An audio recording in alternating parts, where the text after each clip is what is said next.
Hey everyone, I'm Jim Williams, host of the Politically Incorrect podcast. We are in the 67th day of the war between Israel and Hamas. What we're going to do here on the podcast is we're going to take a look at the headlines from what's going on the ground in Israel as well as what's going on here in the United States. So, before we get started on the headlines, we're going to let you watch today's briefing from Elon Levy, who, of course, is the government spokesperson for the Israeli government. And this is his morning briefing. All right? And then we'll hit the headlines right after that. I'm Israeli government spokesman Elon Levy. This is day 68 of the October 7th war. First, a brief update, and then we will take your questions. As always, we'll start with the latest figures.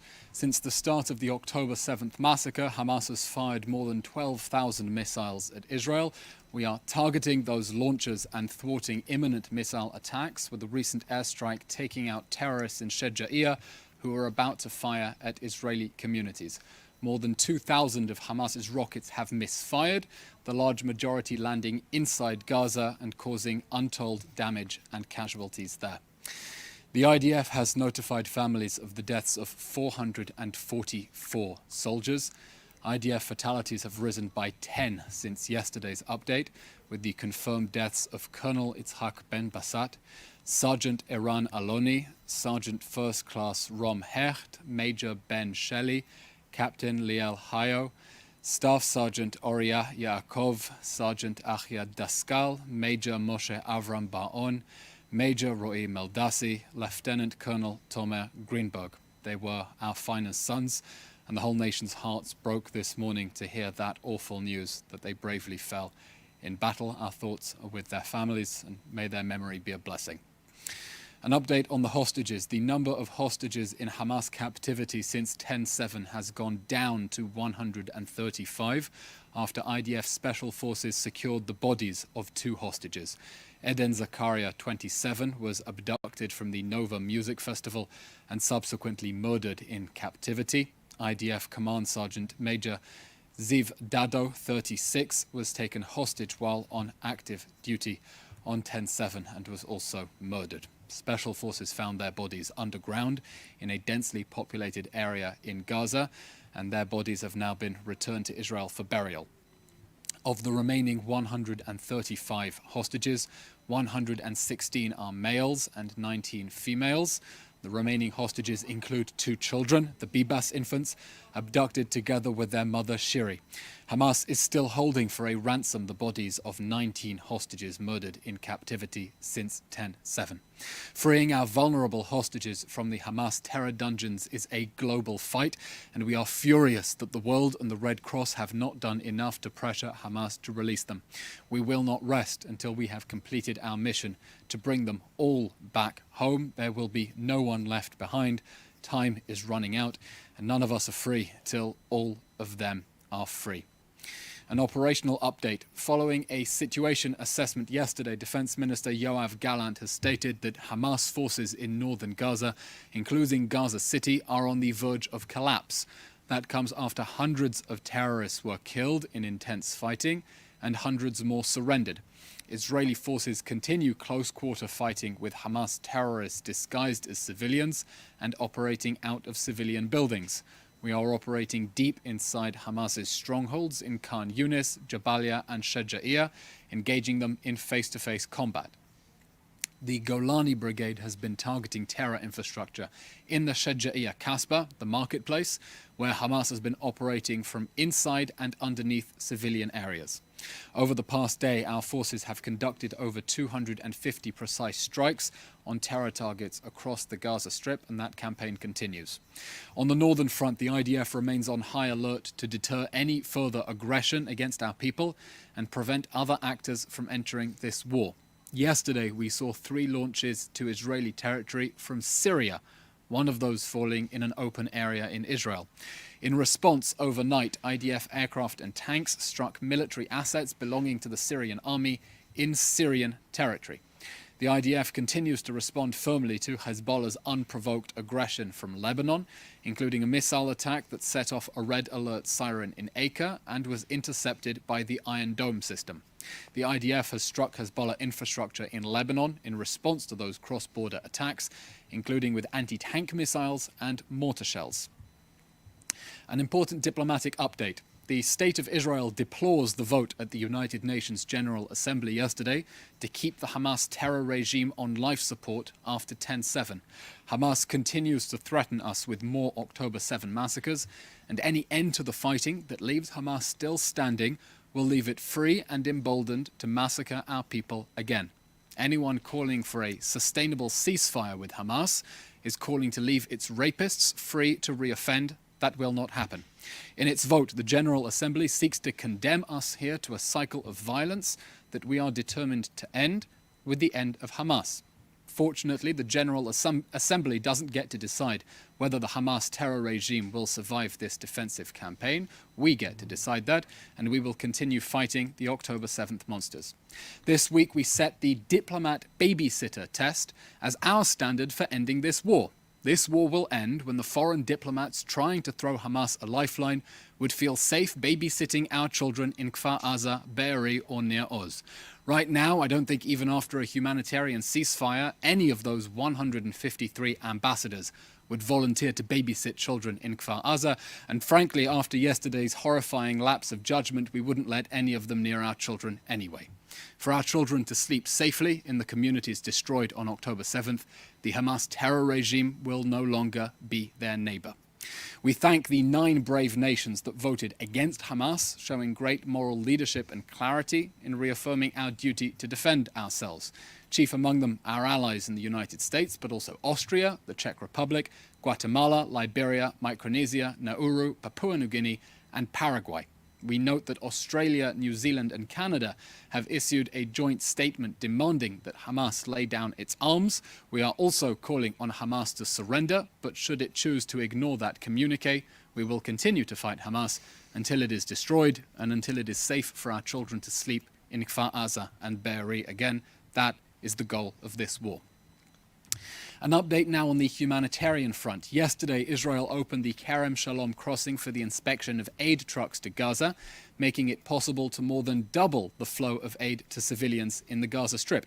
Yesterday, we inspected 195 trucks with 2,740 tons of aid on board, and we can now facilitate twice as much going into Gaza.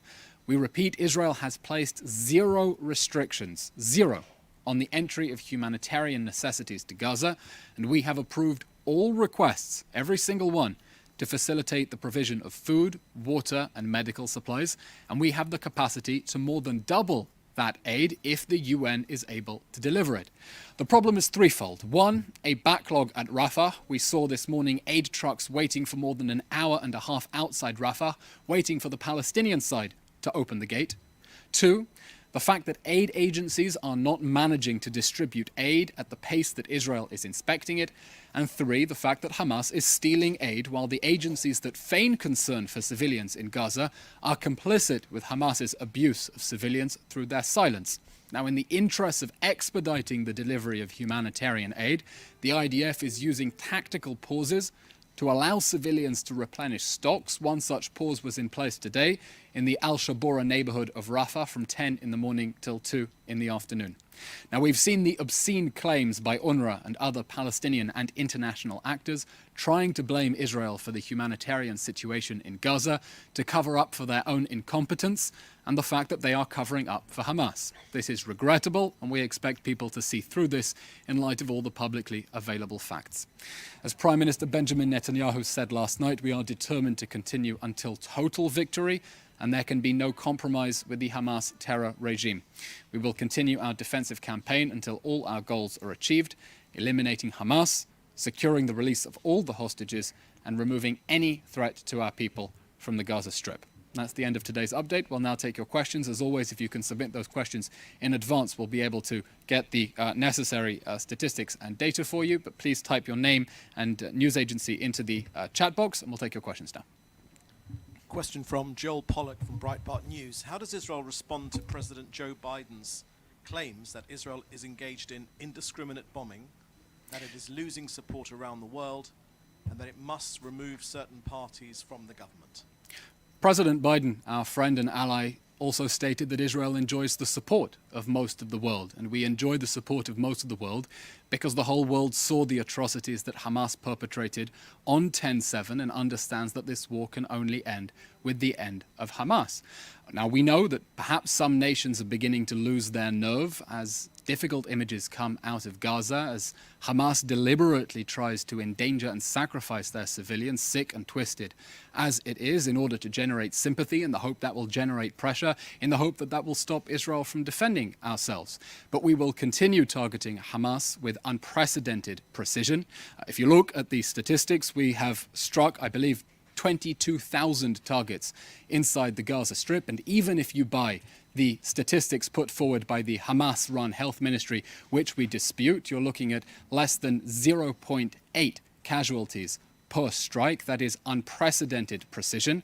We are making efforts that no army in history has made in order to protect civilians in a counter-terrorism war in urban areas. We will continue doing everything we can in order to protect civilians on the other side from their own leaders' attempts to sacrifice them, and continue that precision campaign against the October 7th monsters and all the terrorists who have been threatening us with more repeat October 7 massacres. And that's why we're grateful that the United States stands shoulder to shoulder with us. And the president has said that the United States will continue sending all the material that we need in order to continue this war until victory and the destruction of Hamas. Question from Hannah Julian from the Jewish Press. Does the current campaign to eliminate Hamas include its senior command and operatives in the Palestinian Authority-controlled territories? Every Hamas terrorist is a dead man walking. Thank you. Okay, that's all. Thank you very much. We'll update you tomorrow about the timing of the next briefing. Everyone stay safe, please, and happy Hanukkah. Thank you. All right. That was Yvonne Levy, spokesperson for the Israeli government, and that was his morning briefing. Let's kind of begin. Elon spoke about the hostages, and here in Washington this afternoon, President Biden met with the hostage families at the White House. He, along with Secretary of State Anthony Blinken, met with a number of families, actually 8 families, who right now have been held captive by Hamas during the deadly October 7th attack.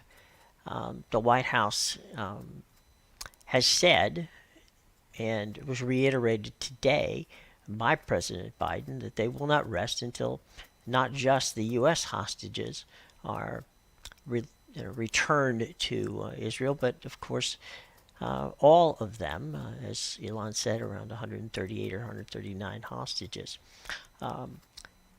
Basically, in the readout from the White House, which we just got, here's a quote from National Security Council spokesman John Kirby.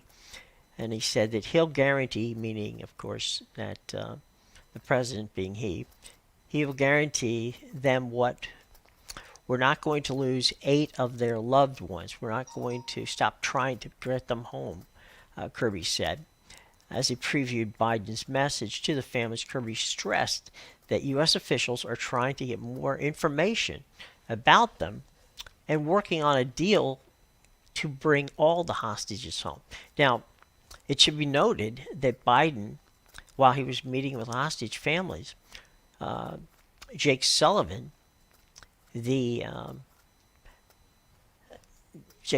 is his national security advisor, is on his way to Israel to meet with Prime Minister Benjamin Netanyahu, members of his cabinet, and the Israeli President Isaac Herzog.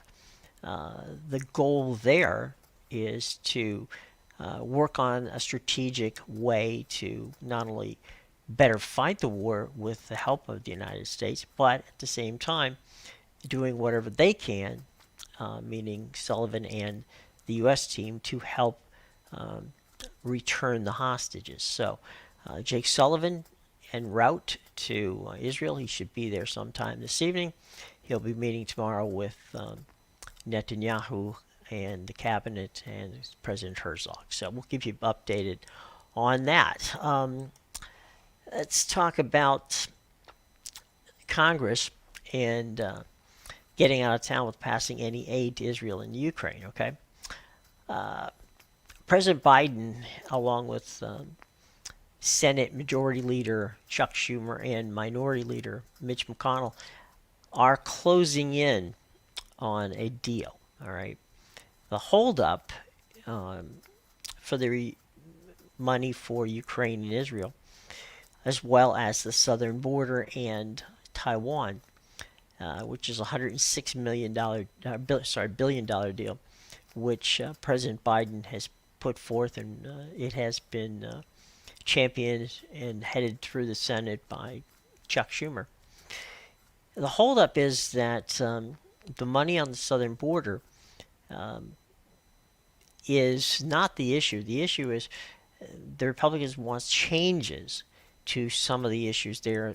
Some of it going back to perhaps even some former President Trump's policies to be reenacted. I don't believe that's what's going to happen. I think that they're going to strike a deal. It is not going to come by Friday, which is when Congress will be leaving for the holiday. Okay, it will be coming in January. Both sides want to do a deal, all right, and neither of them want to be involved in holding up aid that is desperately needed by the Ukraine and by Israel. So it won't come in time for Friday's holiday break, but I expect it soon afterwards, in the first couple weeks of January, barring any unforeseen problems. And heaven knows that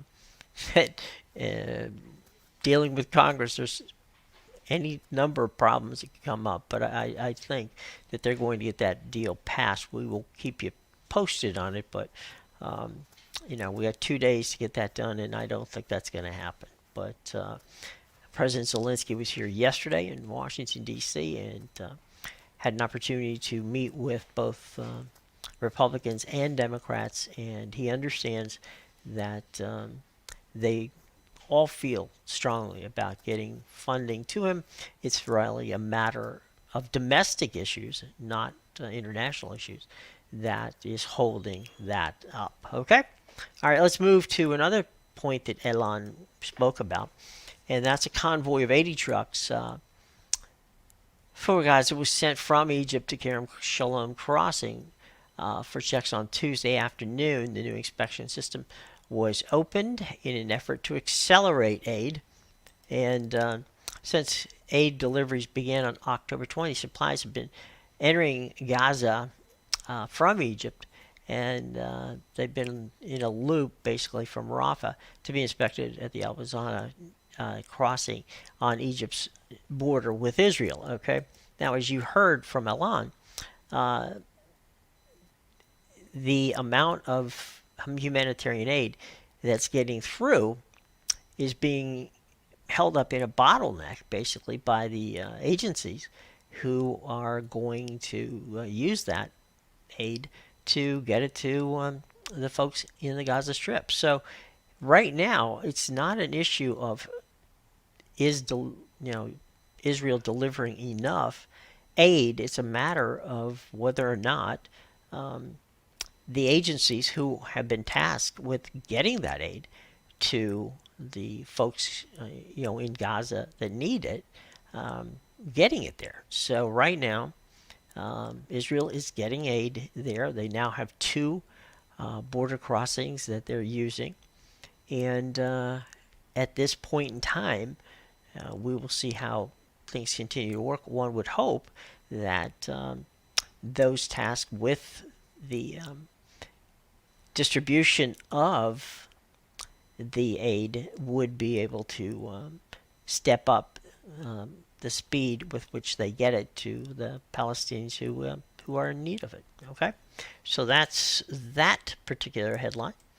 Let's move up. Unfortunately, today, as I believe Elon also talked about in his update, 9 Israeli soldiers were killed as ground offensive continues in Gaza. The attack was in an urban area, very dense neighborhood, came after repeated recent claims that the Israeli military that it had broken Hamas's command structure in northern Gaza. So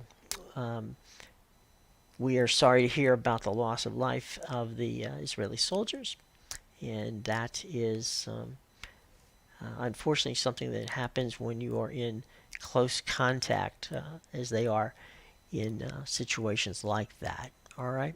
So those are basically your headlines for day 67 of this war, and we are going to keep you posted every day with both Elon's press briefing as well as the headlines as we can get them in and quickly get them to you. So that's what we're going to be doing, and so we're going to be doing that along with guests that will be coming on. We're going to have members of the press who cover this, both on the ground in Israel as well as here in the United States, lawmakers and others who will be coming to visit us here on the Politically Incorrect podcast. So we want to thank you for joining us.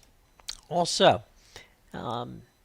if you're watching us on YouTube, subscribe, hit the bell, like us, okay? It's a very simple thing to do. It doesn't cost you anything to do it, but it certainly lets us know. There's comments below. We will answer those comments and happily answer those comments should you wish to give them to us.